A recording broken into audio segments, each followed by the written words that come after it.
PCSO, ginawang gatasan ng mga buwaya.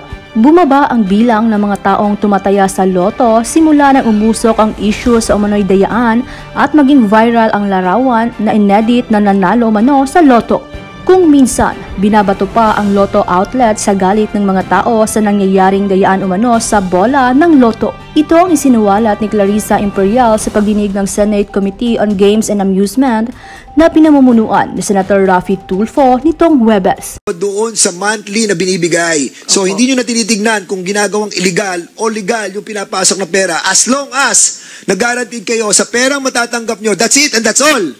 Opo. Ay, naku po. Basta nakatanggap kayo ng pera, kahit sa illegal yan, tatanggapin namin. That's it? Yes or no? Sorry po, hindi na namin alam na illegal. Basta po sila hindi ay alam na STL illegal agent namin. Mention ko lang sir, si GM Mel Robles sir.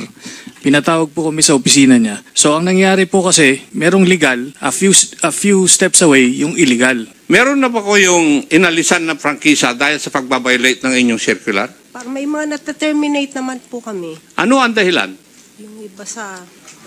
Meron na ba sa atin? I do not know, Mr. Chair, whether the resource persons from PCSO are the proper persons who would answer the questions.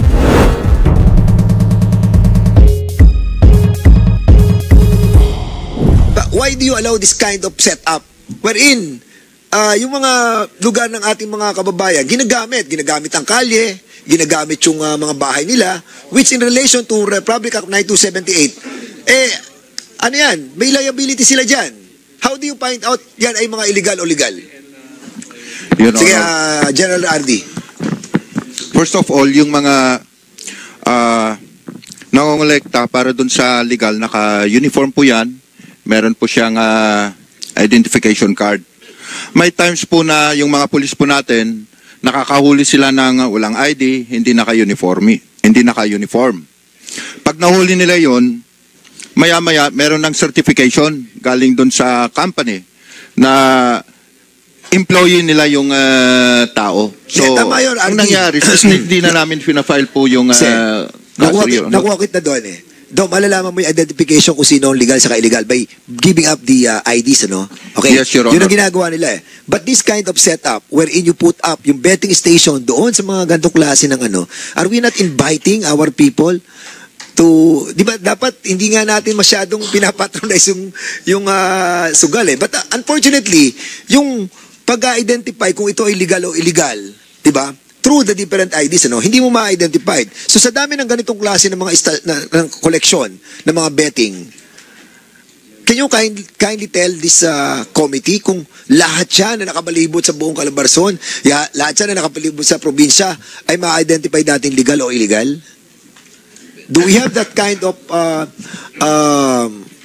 na power or strength or structure to identify all those betting ano? Kasi ako nakikita ko yan eh sa bayan ko eh at sa ibang lugar eh pag bumibisita ako, halos lahat para silang mga ano tawag doon, yung kabuti na halos lahat ng kalye merong ganito.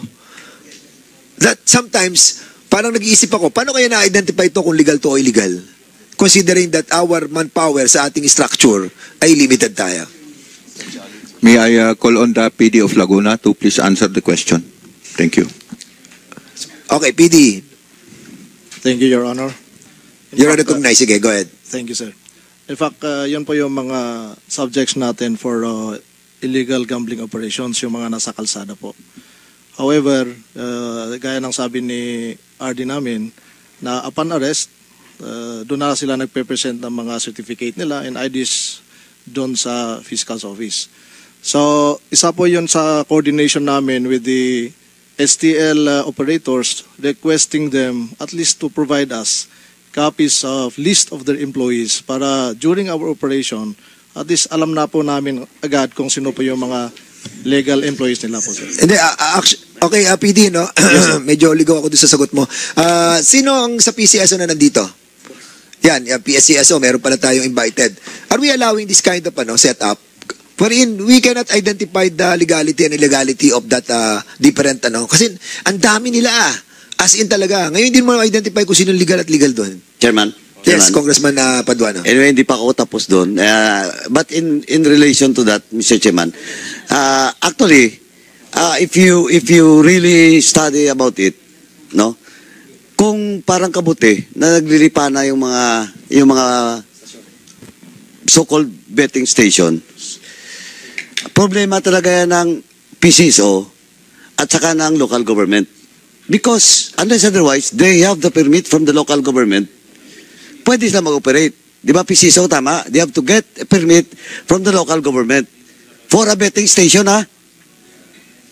For a betting station. Bale po, PCSO yung nag-approve ng station ng STL. And but they have to get a permit. Di ba? Sa local government? Meron po kayong... Hindi mo alam? Meron pong law na parang pag ano ng national government, hindi na nako-cover. Meron po kaming No, but exemption. what I'm saying is the betting station, not Opo. hindi yung mga kobradora. Opo, kasi po, Also, bale... so you're saying in this committee that because there is a franchise coming from the PCSO, though all those betting stations don't need to have a permit from the LGU? Opo, may in-issue pong exemption based sa Supreme Court decision. Supreme Court? Opo. Pending pa sa Supreme Court yan o may po, finality na? na? Dati pa po. Same with Lotto agents namin. Okay. Okay, I will not discuss about DLG, about betting station permit. Business permit. DLG. Sir, sa pagkakaalam ko ho, meron nga pong ganong batas na hindi na kailangan kumuha ng business permit. Business permit? However ho, yung na-observe namin hindi ho mismo yung business permit ang binabayaran, kundi yung mga ibang sanitary permit, etc. Yun yung hinahanap ng ibang munisipyo. Congressman Paduano, if I may, no, para hindi tayo, no, ito susugan ko lang sa iyo. Medyo naligaw na tayo doon eh. Yung sa permit, okay. Kasi we have discussed that. I remember, tama si Congressman Acop, when we were together with Congressman Danny Suarez during that time, we have discussed that lengthily. And we were able to find out that the franchise that being issued by the PCSO does not need, no, yung sa local government, no. And we subscribe on that. Yung mga station, betting station natin na nakalagay. Allowed yan. But ito yung tinatanong ko kanina pa eh. From the moment na tumaya na yung tao, nakuha na nila yung mga taya, ililipat na nila to ngayon sa estasyon. Doon sa anong pa tawag doon? Parang pondohan. Anong tawag doon? Meron silang tinatawag na pinaka-station. Doon na nila dadalhin yung pera eh. Noong mga nakakubra eh. Ang nangyayari dyan, doon nangyayari yung pagbibiyak eh. Na nilalagay nila sa legal, saka nilalagay sa illegal. Ang tanong, paano nyo na-abate tong ganitong klase na kung saan nananakawan ng ating gobyerno?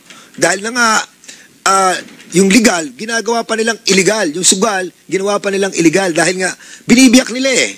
So, paano yung ginagawa ang pag-aaresto sa mga taong gumagawa nun? From the betting station, going to the what you call that? Yung pinaka-mother unit nila, doon dinadala yung pera. Paano nyo na-abate yung ganong klase sitwasyon? PNP. Your Honor, ang na-aresto lang po natin is yung nangongolekta na walang ID, hindi po naka-uniforme. Pero kung may naipakita na ID at naka-uniforme at nakakolekta siya, then dadalhin niya doon sa station nila at yung sinasabi niyo po na ginagawa nilang illegal, yung illegal, hindi na po namin namomonitor yun, Your Okay, Honor. PCSO. So, paano ginagawa nyo sa ganitong klase ng problema? Na kung saan dito, alam mo, dito kayo nananakawan ng bilyon-bilyon, ha? Mayroon pong guaranteed monthly retail receipts yung aming STA. Merong Guaranteed monthly retail receipts. Yan. Yun yung napag-usapan natin sa committee on, kumbaga, nakaasa kayo doon sa monthly na binibigay. So, hindi nyo na tinitignan kung ginagawang illegal o legal yung pinapasok na pera. As long as nag-guaranteed kayo sa perang matatanggap nyo, that's it and that's all. Opo. Ay, naku po. Mr. Chairman. Asan ang moral fiber nyo? PCSO. Sir, siguro, baka sa law enforcement Pati agency di na tulungan po yung ating mga siguro. PNP. Di naman You have to have a guidelines and policy to check Mr. yung Chairman. mismong sugal na binibigyan nyo ng prangkisa. Hindi laging pera na lang nasa isip nyo. Di ba? Isa po, legal sa amin sila. Kasi sila yung aming authorized No, STL. what we're trying to say right now, right here, that your policy is not good. Bakit? Kasi, basta nakatanggap kayo ng pera, kahit sa illegal yan, tatanggapin namin. That's it? Yes or no? Sorry po, hindi na namin alam na illegal. Basta po sila Hindi nyo alam na STL illegal agent namin. Can you kindly, Mr. Chair, invite natin yung sinong PCSO chairman ngayon? Chairman, Juni Kuwa po. Si Mel Robles? Sige, we'll be inviting them over to find out the policy regarding din sa binibigay na pera na hindi, kahit na sa manggaling yung binibigay, as long as natanggap na nila, that's it and that's all. Di ba? Mr. Chair. Oh, yes, MBI. Mr. Erwin Tulfo, Congressman Erwin. So, si Attorney Santiago, please. Yes, sir. Mention ko lang, sir, si GM Mel Robles, sir. Pinatawag po kami sa opisina niya. Ito po yung diniscuss niya precisely. Yung meron nga pong legal at meron yung illegal. Nag-operate po kami dito po sa may Stop and Shop sa Manila. So, ang nangyari po kasi, merong legal, a few steps away, yung illegal. Ang nangyayari, yung legal nakasara. So, bali, parang ituturo, doon yung isa. So, yung mga bettors, lumalabas, doon sila lahat pumupusta, sir. Sa illegal? Sa illegal. So, na-operate naman natin yun, sir. At pending pa rin siya. At doon na nga, meron nga pong tumatawag. At kilala naman po dito yung sinasabi na pinaka-operator, kulang lang po talaga sa ebidensya. Ngayon po, nabanggit po ni Congressman Tulfo na wala po nakakasuhan ng malaking tao, public official. Maganda rin po dito sa amendment ng batas, hindi lang po yung penalty, pati po yung pagpapalakas ng investigasyon. Halimbawa po, ipasok natin dito yung technical aspect na para masama sa ebidensya at mapatibay. Kasi ngayon po, hindi naman talaga yung mga malalaking tao, hindi mo talaga makita yung involvement nila unless meron po tayong technical aspect. At makikita po dito lahat ng high-ranking public officials na sumasawsaw dito, makakasuhan po natin, sir. So now, it is confirmed, no? Nako-confirm na natin that yung kinukuha sa mga betting station ay binibiyak at dinadala sa illegal. At sino ang mga nagdadala sa illegal?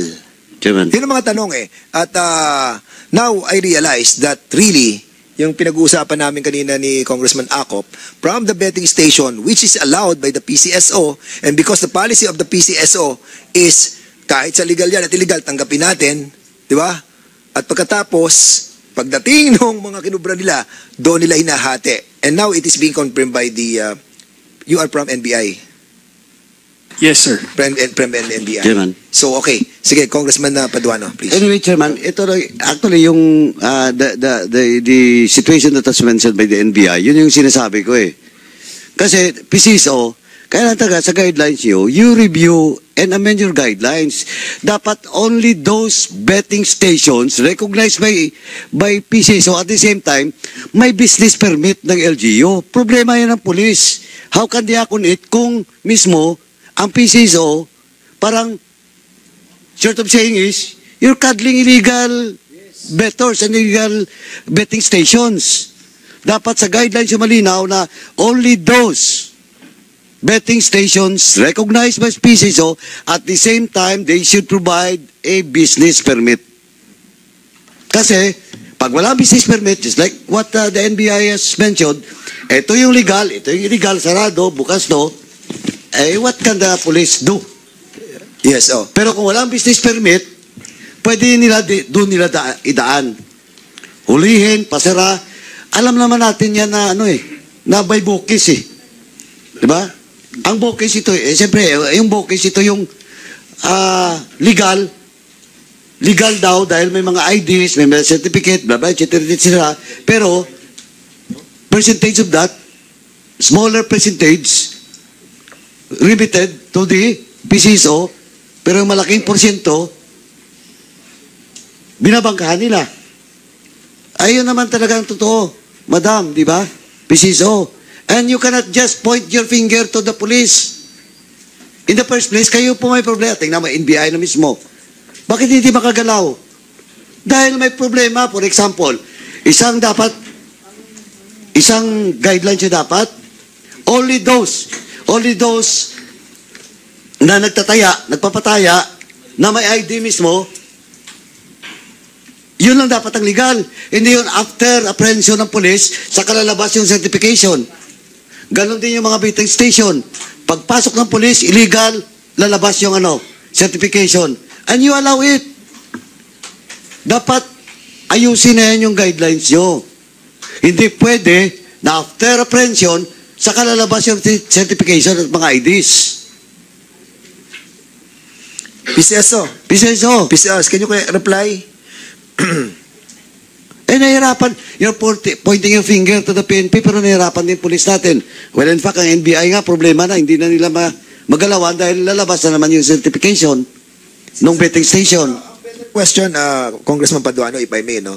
Why did you come out with that kind of policy wherein all the operators of the, STL, ay binibigyan nyo sila ng parang mandato na sa loob ng isang buwan, kailangan ito ibibigay nyo sa amin. And we know, we don't care kung ito'y nanggaling sa legal o illegal. Why do you have to come out with that kind of policy? Ako sa tingin ko yung policy niyan, bulok yan. Di ba para bang sinabi mo, ito bibigay mo sa akin, kahit kunin mo yan sa illegal, wala akong pakialam, as long as binibigyan mo kami. How did you come out with that kind of policy? PCSO. Sir, bali po sa operations kami, pwede pong sumagot siguro yung STL core group namin. Sila po tanong ko sa iyo, paano kayo nag-come out sa ganyang policy? Sino gumawa ng policy niyan? Kailan ginawa ang policy niyan? Dati pa po, since the start po, based on the voting population. Panahon nino? Yung 2006 pa po. 2006 ganyan na? Nagbibigay na sila talaga ng ganitong klase ng Opo. Oh my goodness. Mr. Chair. Congressman Erwin Tulfo, then Congressman Gomez. Mr. Chair, yun po kasi yung dikta ng mga may hawak ng franchise. If you remember, kasagsaga ng wetting, gusto nating illegalize ang wetting. So, anong nangyari doon, ginawang franchise, ginawang STL kuno. If you look at the list of PCSO, Mr. Chair, tignan mo kung sino ang mga may hawak ng franchise. Hindi ko nababanggitin. Baka malaglag yung mata mo. Dahil yung mga nag-operate ng illegal na wetting, sila din ang may franchise. And of course, definitely it's beyond the control of PCSO then in fairness to them. Nilagay daw po nila yon because I did that story when I was a journalist. Nilagay niya para safety measure kasi yung isang franchisee, yung may hawak ng franchise, Mr. Chair, idideklara lang sa PCSO na kumita lang siya ng 50,000 ng buwan na yun. So naglagay sila ng limit ng cap. At least ito ang ibigay mo. Hindi nga po maganda, pero kasi wala talaga matanggap ang gobyerno. Pangalawa, Mr. Chair, ito, hirap na hirap ang pulis natin, NBI. Paano? Yung may ID, sir, dalawa ang kanyang hawak na taya. Ito, ireremit niya. Because yung STL operator, siya rin nagpapatakbo ng illegal. Ireremit niya yung malaki dito sa illegal, konti lang ireremit sa PCSO. Pero pag tumama, PCSO magbabayad. That is what is going on, Mr. Chair. Oh my goodness.